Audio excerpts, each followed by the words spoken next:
एक छोटे से गांव में कमला नाम की एक गरीब विधवा माँ अपनी बेटी रानी के साथ रहती थी। उनकी झोपड़ी पुरानी और टूटी फूटी थी। बरसात के दिनों में छत से पानी टपकता था और सर्दियों में ठंडी हवा अंदर आ जाती थी। फिर भी दोनों माँ बेटी प्यार और हिम्मत के साथ अपना जीवन गुजार रही थी। कमला गांव में दूसरे के घरों में जाकर काम करती है, जिससे उसके घर का खर्च चलता है। एक सुबह कमला काम पर जाने की तैयारी कर रही थी। तब रानी बोलती है, माँ, आप रोज इतना काम करती है, आपको थकान नहीं होती? थकान तो होती है बेटी, लेकिन जब तुम्हारा चेहरा देखती हूँ तो सारी थकान दूर हो जाती है। माँ, मैं बड़ी होकर बहुत पैसे कमाऊंगी और आपको कोई काम नहीं करने दूंगी। मुझे पैसे नहीं चाहिए, बस तुम एक अच्छी इंसान बनो, मैं यही चाहती हूँ। मैं वादा करती हूँ माँ, मैं हमेशा सच बोलूंगी और सबकी मदद करूंगी। कमला प्यार से रानी के सिर पर हाथ फेरती है। एक दिन तेज धूप में काम करते करते कमला अचानक बेहोश होकर गिर पड़ी। गांव वालों ने उसे घर पहुंचाया। रानी घबराकर बोलती है, माँ, आंखें खोलिए माँ। गांव वालों ने वैद्य को बुलाया। वैद्य कमला को देखने के बाद बोलते हैं, इनको कुछ दिनों तक आराम करना होगा।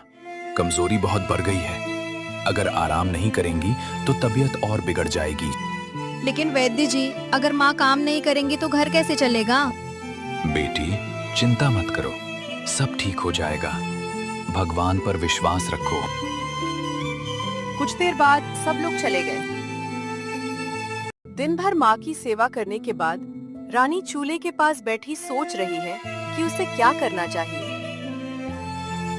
रानी, मेरे कारण परेशान मत हो।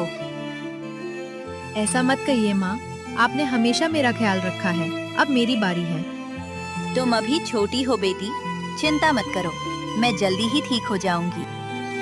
छोटी हूँ लेकिन आपकी बेटी हूँ, मैं कुछ न कुछ काम जरूर ढूंढ लूंगी। अगली सुबह रानी काम की तलाश में निकल पड़ी, लेकिन पूरे दिन भटकने के बाद भी उसे कोई काम नहीं मिला। थकी हुई रानी जंगल के रास्ते लौट रही थी कि उसे एक बूढ़ी औरत दिखाई दी। बूढ़ी औरत बोलती है, बेटी, क्या तुम मेरी मदद कर सकती हो? हाँ, क्या हुआ दादी? ये लकड़ियाँ बहुत भारी हैं, मैं इन्हें घर तक नहीं ले जा पा रही। आप चिंता मत कीजिए, मैं पहुँचा देती हूँ। लेकिन तुम भी तो थकी हुई लग रही हो। दूसरों की मदद करने से थकान कम हो जाती है दादी। बूढ़ी औरत मुस्कुराने लगती है।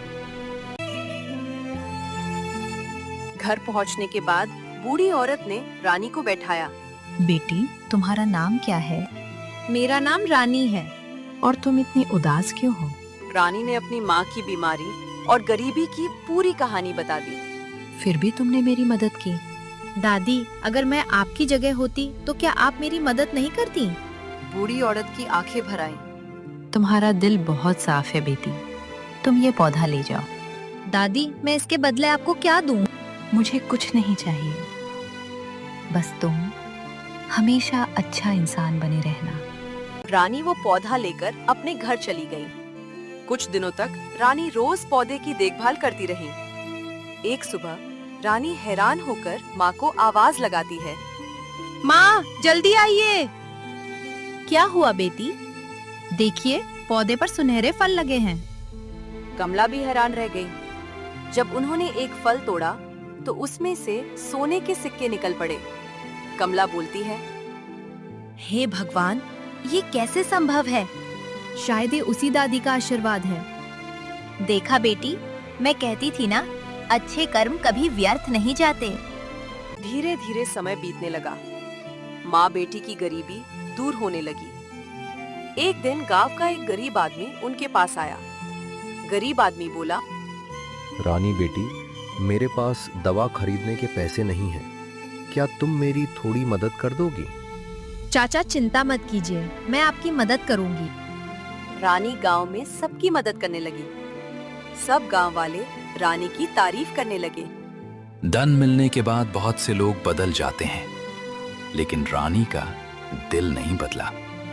कमला, तुम्हारी बेटी बहुत ही नेक दिल है। भगवान रानी जैसी बेटी सबको दे। धनराज साहूकार ये सब देखकर जलने लगा। उसने अपने नौकर से कहा। ये लड़की इतनी अमीर कैसे हो गई? नौकर ने उस पेड़ के बारे में धनराज को बताया। तब धनराज बोलता है, आज रात हम वो पौधा चुरा लेंगे। रात को वह चुपके से रानी के घर पहुंचा। जैसे ही उसने पौधे को पकड़ने की कोशिश की, बेलें उसके हाथ पैरों में लिपट गईं। बचाओ, मुझे छोड़ दो, बचाओ।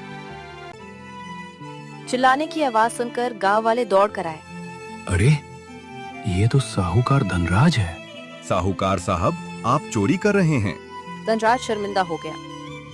रानी, मुझे माफ कर दो। आपने चोरी क्यों की? मैं लालच में अंधा हो गया था।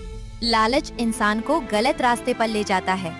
मैं वादा करता हूँ कि आज के बाद कभी किसी का हक नहीं छीनूंगा। समय बीत रहा था। रानी ने जादुई पौधे से मिले धन का उपयोग अच्छे कामों में किया, लेकिन उसके मन में एक सपना था।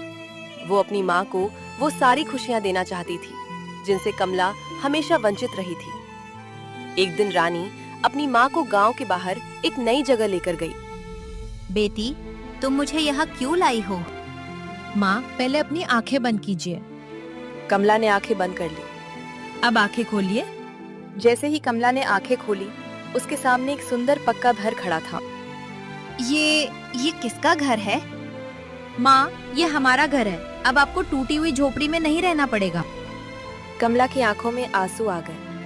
सच में बेटी, ये सब हमारे लिए है? हाँ माँ, आपने मेरे लिए सारी जिंदगी मेहनत की, अब आपकी खुशियों की बारी है। कमला भावुक होकर बोलती है। मुझे इस घर से ज्यादा खुशी इस बात की है कि मेरी बेटी इतनी अच्छी इंसान बनी। माँ, अगर आपने मुझे अच्छे संस्कार नहीं दिए होते तो मैं कभी यहाँ तक नहीं पहुँच पाती। कमला बहन, तुम्हारी बेटी ने पूरे गांव का नाम रोशन कर दिया है। उस दिन कमला को महसूस हुआ कि उसकी वर्षों की मेहनत और त्याग सफल हो गया। उसकी बेटी न केवल अमीर बनी, बल्कि एक नेक दिल और दयालु इंसान भी बनी। उसके बाद से माँ बेटी खुशी से अपने घर में रहने लगी।